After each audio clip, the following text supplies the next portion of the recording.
in adoption, there is a tension between um, treating the child no differently um, from a child who is the biological legitimate child of parents. No? So the idea behind this was that, like for instance, again in the Philippines, they used to say in the birth certificate if the child is adopted or not. But then that was changed because the argument was that no one should have to know uh, because rights and also the stigma is attached to adoption. So by looking at a birth certificate, one cannot tell whether the child is a biological child, legitimate, biological, illegitimate, or adopted. But then the problem is what happens when the child wants to know about his or her parentage, no? Then it becomes very difficult. Um, but the idea there is like we have laws in the Philippines that say that um, the child can go to court. I don't know if that's good enough though. Go to court and have the records open when it is for a medical reason, for instance, or some other important reason for opening otherwise confidential files.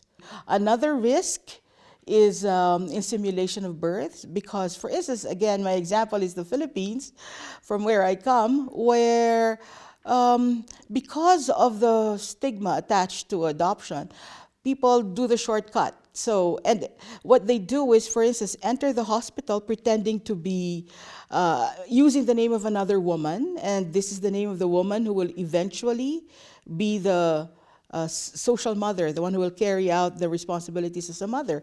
And so hospital records will show that the one who gave birth to this child is that woman. So, and in the Philippines, the best proof of parentage and filiation is the birth certificate. So, yeah, no one will ever know. However, there are so many cases in the Philippines where when they apply, let's say, for a visa to go to the States or some other country, and the immigration officer or whatever, not immigration officer, the whoever the consul or whatever, the one who interviews them for the visa, we look at the birth certificate and see that, oh, place of birth is in the house, in the home.